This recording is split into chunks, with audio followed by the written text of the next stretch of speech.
Welcome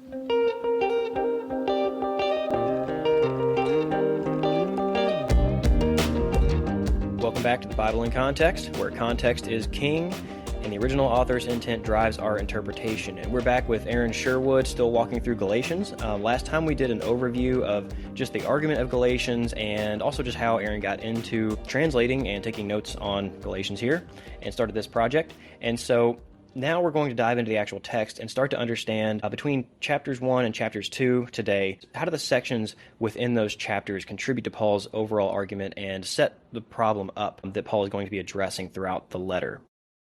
So, Aaron, welcome back. It's good to have you again. Thank you.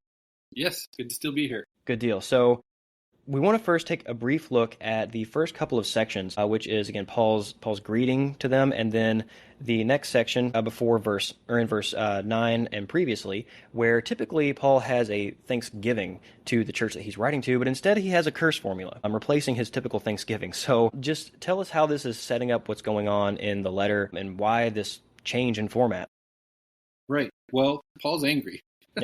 Paul's feeling uppity today. He is really protective of the Galatians. He is an interesting story that we probably won't get into today, but in Acts you can read about how he accidentally got diverted because of medical condition, and he ended up founding a church. Hey, how's that for a nice little accident?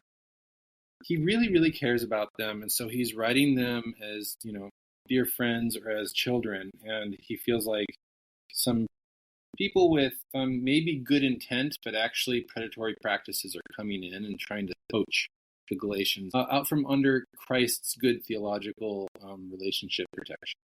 So that's why he's going to start off with, some pretty salty language. It's always a good idea to look at the greetings in Pauline letters because, for example, in 1 Corinthians, he doesn't say, greetings to the church at Corinth. He says, greetings to God's church, which just so happens to be there at Corinth, and you guys are populating. So you know from the greeting that there's going to be a contest over whose church is this exactly because of that wording. Mm. And in the first 5 verses here where Paul gives his greeting, he sets up hi, I'm Paul, I'm an apostle. And by the way, and he goes into this big spiel about how his apostleship originates not from any sort of human certification or qualifications, but it comes from God, from Jesus only, and he has direct authority to actually weigh in on this stuff. Like, that's the greeting. Right. He ends up emphasizing that with his language. Yeah, and then from there, he does go into, starting in verse 6 there, where he is so surprised at them deserting the gospel. So this is something I think very quickly that will come up in the reader's mind and we should talk about. And you see something similar in chapter 2, verse 4, where here he says that they are going to a different gospel. And so I want to dig in a little bit to the gospel. That's the foundation of the church right there and the foundation of those who are Christians. And so how is it that Paul sees himself as speaking to all Christians whenever there seem to be some who are deviating from the core belief of the Christian community? And you're right, Caleb, that right there in chapter 1, verse 6 is where the prayer and thanksgiving would be expected, but he immediately launches into this whole, you guys are so quickly deserting from the gospel, and you're being tempted to capitulate to this other group. And so there's maybe a couple layers to the answer of the question that you're asking. One is we've said before this today and in our last session that the agitators may have had the best of intentions. Paul's going to actually nail them on that later on. But they might have just said, hey, we've got some good theology to expand your understanding, and we are in the same boat as you. And we're getting Paul's very, very spicy side of things. I mentioned to you before we were recording that Galatians is a hard letter to read sometimes because of the level of familiarity between Paul and his audience. It's like when you're saying to a friend, hey, meet me at that place where we did that thing that one time. And you two know what you're talking about, but somebody listening to you wouldn't. Right, they've got no idea. Yeah, you hear Paul's take on this group of people that are these agitators, these Judaizers. You don't hear their take on themselves. You hear Paul's take on them. So do we hear somewhere within the letter where Paul refers to these Judaizers as brothers or somehow still within the bounds of the Christian community? Well, here in chapter 2, verse 4, you do see them as brothers, but they're false brothers. And want to be careful here. Paul is both over speaking the case to make his point, and he's going to expand on, even though they have the best of intent, what they are is brothers who are peddling false theology that is destructive to the life of the Christians. So it's not a matter of salvation. He's not saying they're false brothers in the sense that they're not in relationship with God and Jesus. He's not calling that into question. He's not challenging that. He's not claiming to have authority or knowledge over that status for them, right? They may well have sound relationships with God and Jesus. But what they're doing is sort of an anti-Jesus, destructive to the community of faith thing. And that's what makes them false in this. Paul is attacking not their rootedness in salvation. Paul is attacking their impact on the community of faith and the maybe even some of the mixed motives that they have in pursuing that. And so he's going to call them out, saying it's not okay to destroy the faith of an innocent new community of faith like the Galatians in the name of your impressive but incorrect theology. And that's what he's calling them out. Okay, so your case is that he is calling out these people in a way that is harsher than what he may actually know of them or what may actually be true of them in order to state the danger of what they are believing or teaching at this point. Yeah, a little bit. And also, I want to pay attention to the word gospel here in 1:6-9 maybe, where it says they're being called away. They're so easily deserting the gospel for another gospel, which really isn't a gospel at all. I think in the American context that I grew up in, gospel was all about being saved from your sins, but it's a bigger word than that in Galatians.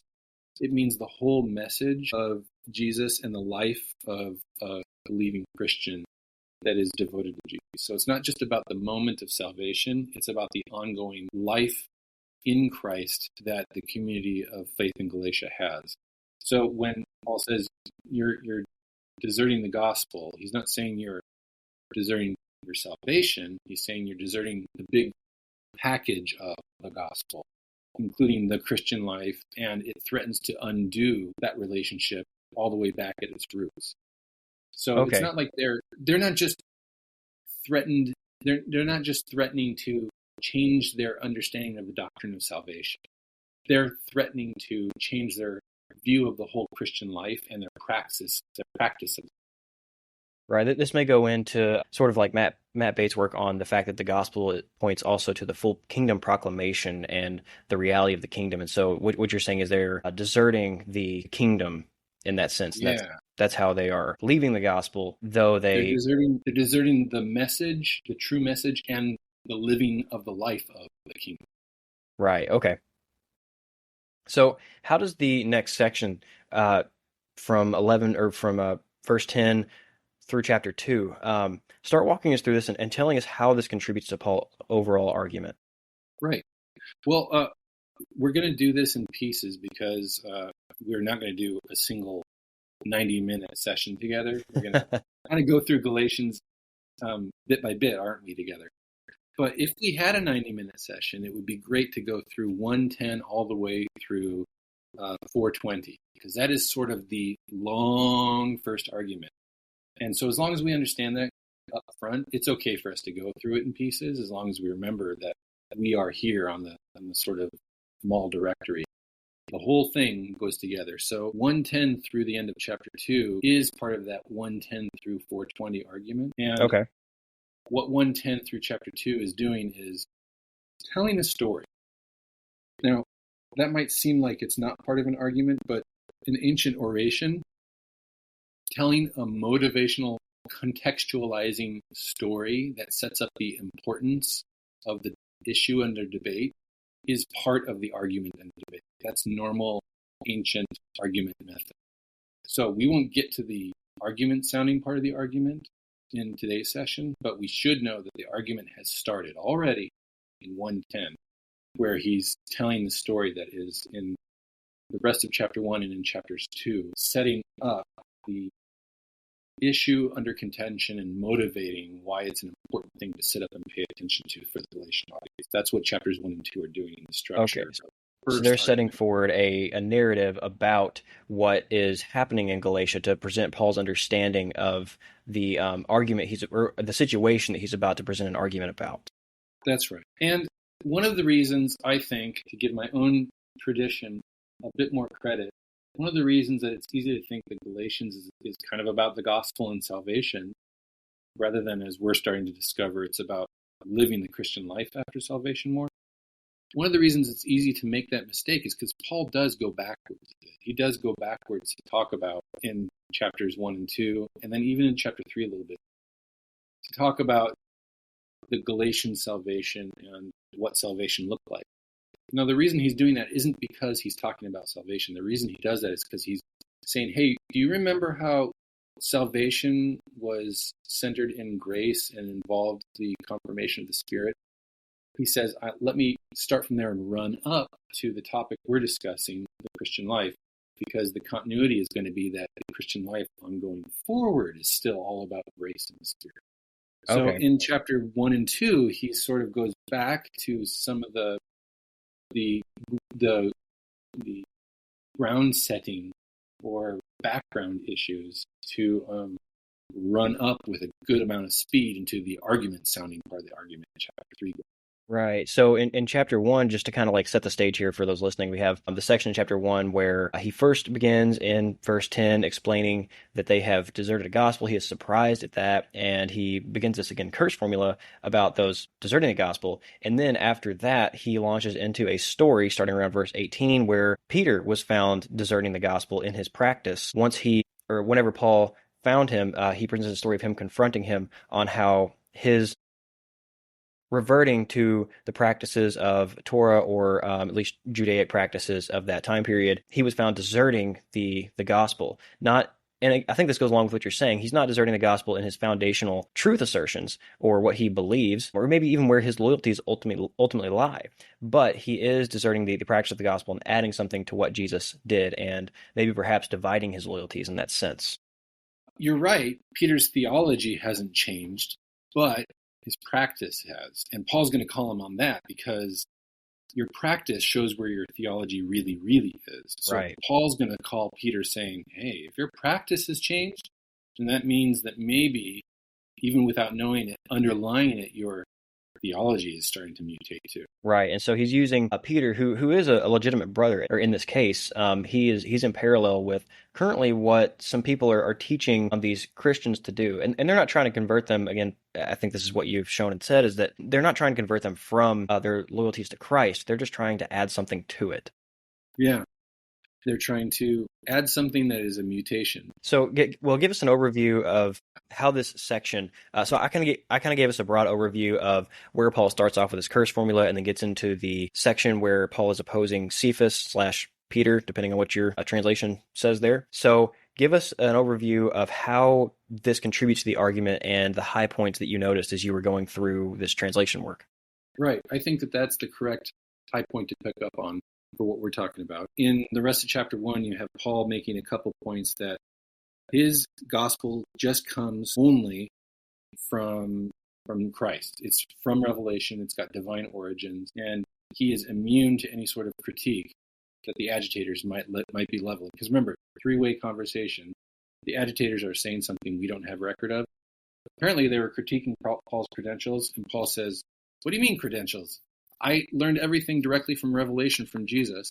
And then when I went and checked it out with Peter and James and John, we were all in tongue and groove with each other. They were so excited to hear that I was converted. They were celebrating. The church was celebrating God because of me.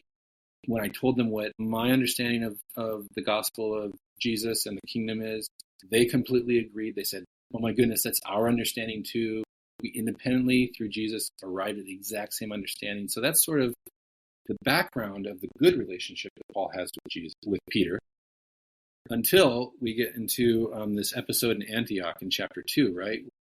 Yeah, this other time, Peter was in Antioch, and the issue of whether or not non-Jewish Christians had to act Jewish to be Christian had already been settled, but Peter started to buckle under pressure from this particular group, not the same group as in Galatians, a different group. So history is repeating itself.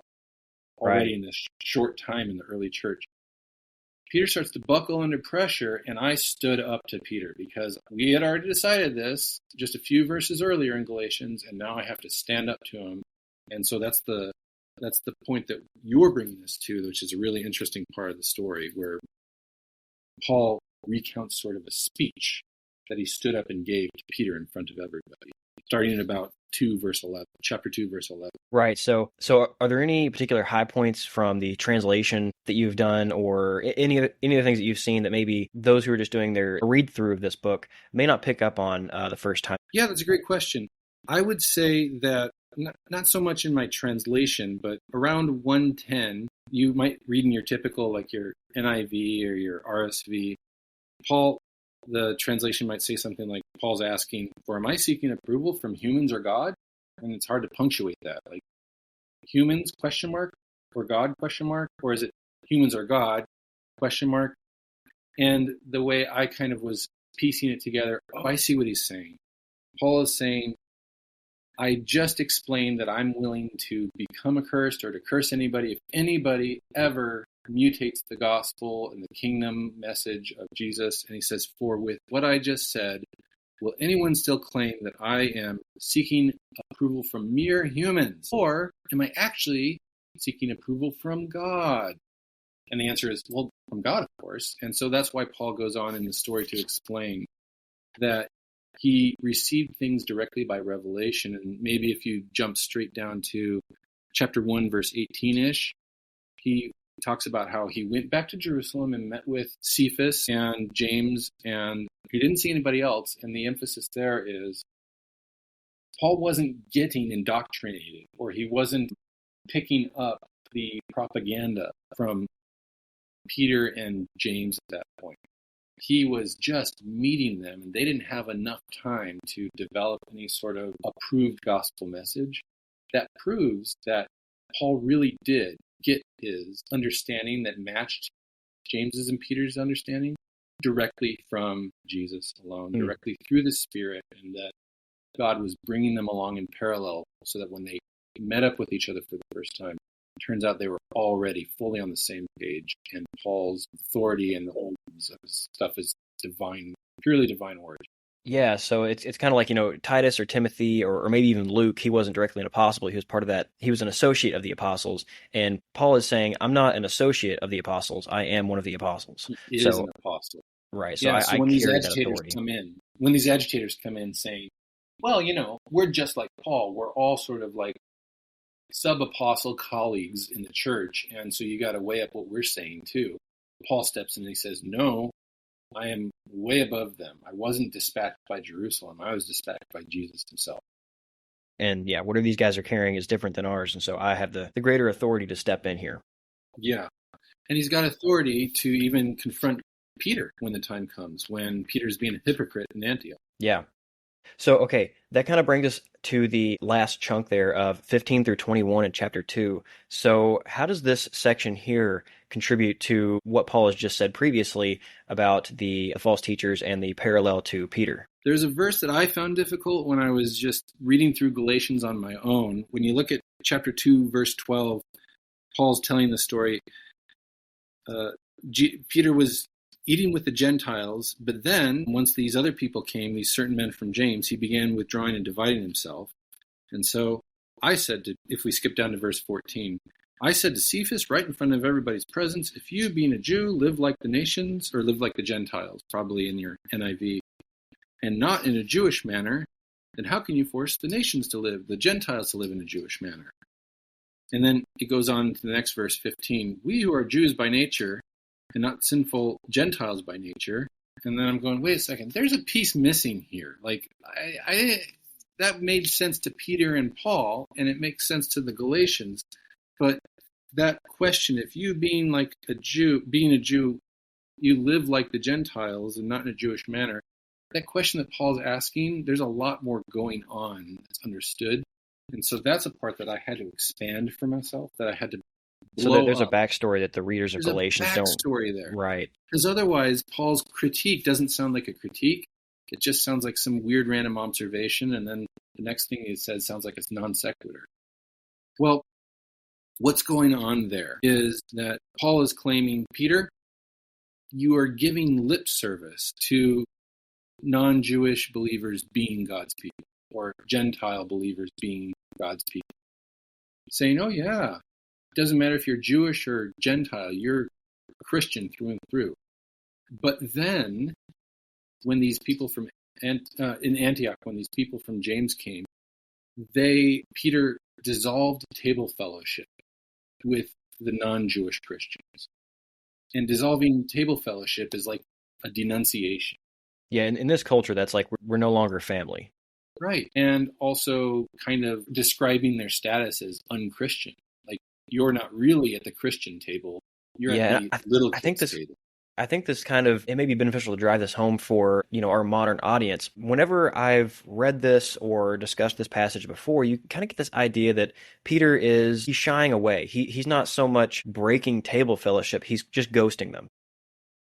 Yeah. Just not showing up and again, letting that relationship die rather than breaking it off. But this is more of a hard, like, you're getting kicked out of the house kind of thing. Because table fellowship in this culture this is how you had covenant bond, had family bond, things like that. So this is more serious than just, he up and ghosted the Gentiles.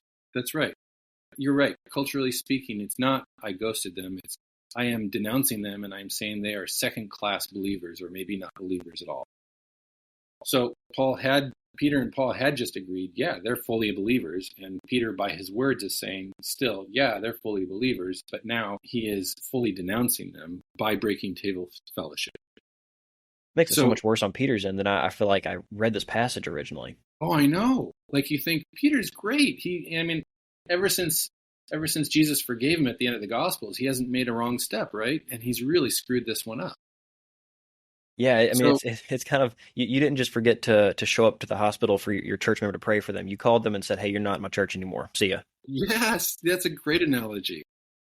So it's like he's saying to them, you're only sharing, it's like Paul is saying here, if you expanded chapter 2, verse 14 to be sort of like 5 verses long, Paul would be saying something like, you're only sharing table fellowship with the Jewish believers, and you're implicitly saying that the people you're not sharing table fellowship with aren't even believers at all. And the reason that you're sharing table fellowship with the Jewish believers is because they are reintroducing Torah observance into their Jewish practices. So it's not just I'm denouncing this group and preferring that group. It's I'm denouncing this group and preferring that group because we're altering the theology, we're rewriting the theology and the sort of genetics of the Christian faith, and we're doing it on the fly. And Paul stands up and yells at Peter for doing it. Right, and this is the guy who had the dream about eating any animal is now clean, and go to the centurion's house, the Greek, go into his house and proclaim the gospel to him. Right. So I do wonder, what is the backstory here what's the reason we're given that Peter falls into this? It's under pressure. There's people that come from James. There's all these parallels. The agitators in Galatians claim to have some sort of Jerusalem connection. They come from James in Jerusalem, and they're coming over and they're saying you have to include Torah observance as a Christian to really be an active Christian, or else your Christian identity is under threat. It's not James's fault. There's some people that come from the direction of James that claim some sort of credibility connection to Peter and say you have to introduce, in their case, some Torah dietary practices here in Antioch. Otherwise, you're not really a Christian, and we're going to denounce anybody else who doesn't agree with our new theology. So Paul is bringing out a story that has all these parallels with the Galatians, and we're not told a ton of background for the thing that happened with Peter, except for that these people had an interesting kind of credibility claim, and Peter, even though he was Peter, and even though he had that dream about the centurion, he still feels pressured and still kind of, maybe I'm going to kind of change my theology and my praxis to match this new group because I want to fit in with them. Right. Okay, so based on time, I think what we'll do is actually break here now that we've discussed Peter's story here and how this maps onto the Galatian church here around verse 16. I do want to ask you one more question actually before we break this, but we will have another episode where we continue our discussion up into chapter 4 if we can get there in the next 1 or 2 episodes. So before we take a break though, can I ask you one more question about this text that I think would be a good hypothetical for our audience since we haven't fully fleshed out this text yet? Great, go for it. So with the idea that these agitators are misguided brothers who are misguiding others, it goes back and forth with this idea between Peter, who is still an actual brother who is making a misstep, and then Paul is also using this strong language about false brothers and false gospels and things like that.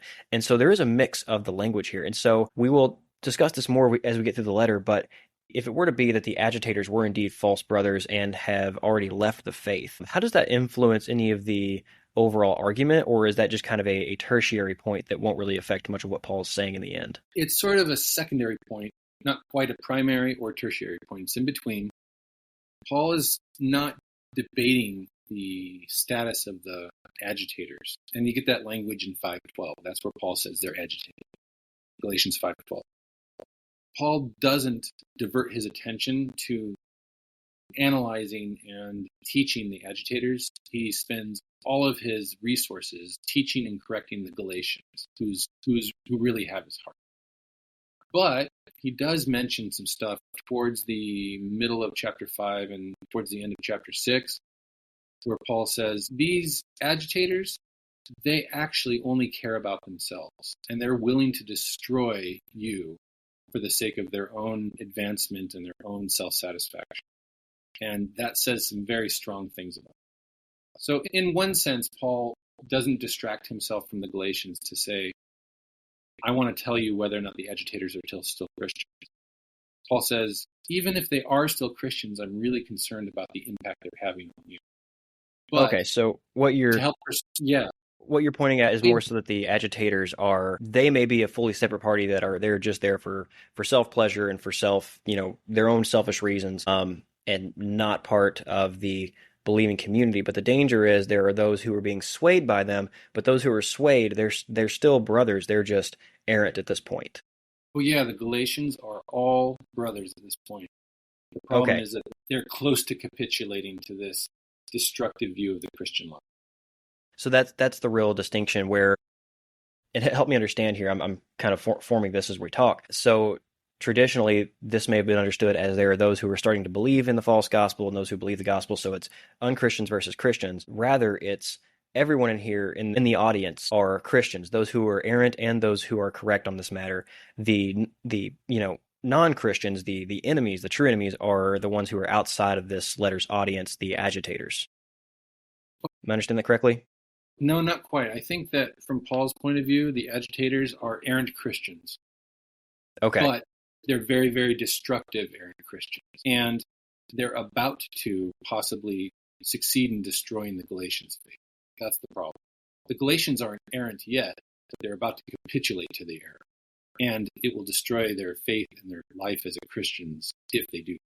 Okay. So this may be a situation where we have errant Christians who are teaching others to be persuaded in their ways, and they are on the way, because of that bad theology, to just fully jump ship. Yeah, which is worse, I think. If the agitators were non-Christians, you could just call them like Paul's teachers and say they're non-Christians. It's worse when the call's coming from inside the house, as it were.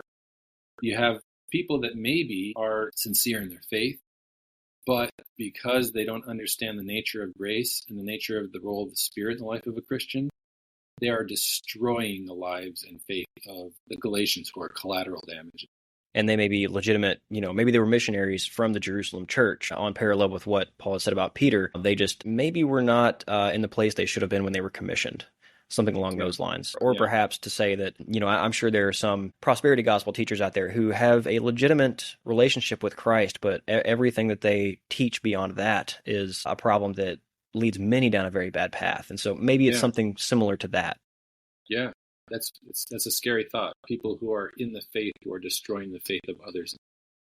Right. Yeah, I think that's something that really caught my attention throughout reading your notes on Galatians, is just how dangerous our thoughts, really our expression of our beliefs about Christ can be on these secondary matters. And so, again, it's crucial that we hold to this this apostolic tradition, and it's good that we have so many letters of Paul dealing with some of these different issues so that we have a crystal clear understanding in the end of what it means to be part of Jesus' people, to understand the gospel, and what it means to be trusting in something else, dividing our loyalties. Yeah, it's good for us that the Galatians almost capitulated to a faith-destroying theology so that we could understand the importance of having a genuine Christian life and not having it destroyed by bad teaching. Right. Well, awesome. We will stop right there for now, and next time we'll come back in and start with verse 17 in chapter 2, and then continue working our way forward, and we'll see how far we get in the next episodes. But before we sign off here, just one more thing to help us, again, recap this episode. We have the initial opening, and we have the curse formula against those who are agitating. We have Paul, who then validates his own credentials and his apostolic calling directly from Christ in parallel with the other apostles, instead of being taught by them and being more so a disciple of the apostles, in comparison to these who are the agitators, who are rather disciples of the apostles, most likely, rather than apostles themselves. And then we have this story of Peter being led astray and pressured into doing exactly what the Galatian church is being pressured to do right now. And so that is where we've been so far, and we will pick up after that. Aaron, did I miss anything there? That was perfect. Okay. I'm so glad you did it, so better than I could have done. I doubt that, but thank you. All right. So next time we will come back and pick up in 2:17 and continue our journey of Galatians. Aaron, thanks for coming on again. Thank you very much.